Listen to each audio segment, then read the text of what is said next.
जितने भी छात्र छात्राएं बिहार बोर्ड से इंटर में नामांकन कराना चाहते हैं 2023 से 25 के सत्र में, तो आप जानते हैं पीछे आपको डेट मिला था 17 से लेकर 26 तक आप ऑनलाइन आवेदन कर पाएंगे, लेकिन उसमें सर्वर काफ़ी OFSS का खराब चला। ऐसे में काफ़ी विद्यार्थियों का आवेदन तो हो पाया, लेकिन उसमें काफ़ी त्रुटि बच गया। और वर्तमान में आप जानते हैं, आप जाएंगे साइट खोलेंगे तो साइट वगैरह नहीं खुल रहा है, और काफ़ी विद्यार्थी का भी आवेदन पूर्ण नहीं हो पाया, उनका पेमेंट वगैरह अभी भी पेंडिंग है, या काफ़ी विद्यार्थी अभी किसी कारणवश आवेदन नहीं कर पाए हैं। तो आपके सभी समस्या के समाधान के लिए यहां पे OFSS की तरफ से ऑफिशियल अपडेट जारी कर दिया गया है। इसमें बताया जा रहा है कि कब से कब तक आप आवेदन करेंगे और कब से साइट खुलना शुरू होगा, और कब से आपको अगर मान लीजिए आवेदन किए कुछ भी उसमें त्रुटि है तो उसमें एडिट करने का विकल्प कब से दिया जाएगा। यहां पे देखिए जानकारी दिया जा रहा है कि इंटर दाखिला को अब आवेदन 1 से होगा। बिहार बोर्ड ने इंटर दाखिला की तिथि दोबारा जारी की है। अब ऑनलाइन आवेदन 1 जून से 7 जून तक होगा। पहले ऑनलाइन आवेदन 17 से 26 मई तक निर्धारित की गई थी, लेकिन OFSS ऑनलाइन आवेदन में दिक्कत होने के कारण उसे सही किया जा रहा है। अब ऑनलाइन आवेदन 1 जून से शुरू हो जाएगा। बोर्ड द्वारा CBSE और ICSE के रिजल्ट जारी होने के बाद निजी स्कूल के छात्र छात्राओं को भी ऑनलाइन आवेदन करने का मौका दिया है। आवेदन में छात्र कम से कम 10 और अधिक से अधिक 20 कॉलेज या स्कूल का विकल्प दे सकते हैं।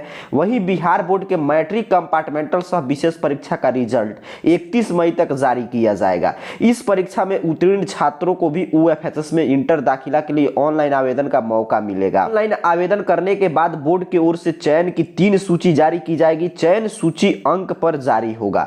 3 चयन सूची के बाद अगर किसी छात्र का नाम नहीं आता है तो उन्हें इंटर में स्पॉट नामांकन का मौका मिलेगा। अब देखिए यहाँ पे 2 बड़ी बात बता दिया गया। एक तो कि 31 मई तक अब आवेदन की प्रक्रिया आप नहीं कर सकते हैं। क्यों नहीं कर सकते? क्योंकि आपने पीछे देखा कि OFSS का साइट खराब चल रहा है, उसका सर्वर वगैरह काम नहीं कर रहा, तो उसमें सुधार किया जा रहा है। यहाँ पे यही जानकारी दिया गया है।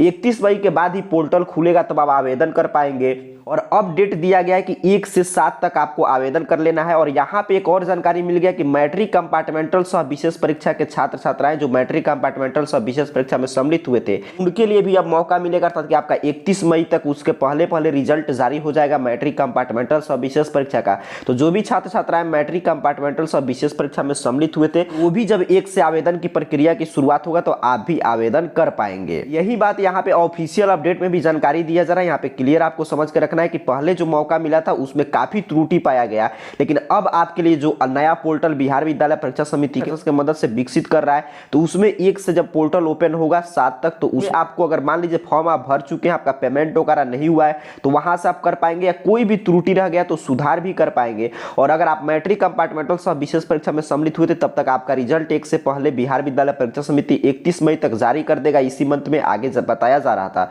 तो वो भी छात्र छात्राएं अर्थात कि जो मैट्रिक कंपार्टमेंटल सह विशेष परीक्षा में सम्मिलित हुए उसमें अगर उत्तीर्ण करते हैं तो आप भी 1 से 7 के बीच में आवेदन कर पाएंगे। अर्थात कि जिनका भी आवेदन हो गया, अगर कोई भी त्रुटि है तो आप 1 से 7 तक के बीच में आप सुधार करेंगे। अगर आपका आवेदन नहीं हुआ है तो इसी बीच में आपको आवेदन करना होगा। तो काफी विद्यार्थियों का प्रश्न आ रहा था कि OFSS का पोर्टल नहीं खुल रहा है, तो 31 मई तक देखिए आवेदन की प्रक्रिया नहीं होगा, उसमें सुधार किया जाएगा। तो 1 से जब पोर्टल ओपन होगा तभी आप उसमें कोई भी त्रुटि है तो सुधार करा पाएंगे। आप अभी तक आवेदन नहीं किए तो आवेदन भी कर सकते हैं।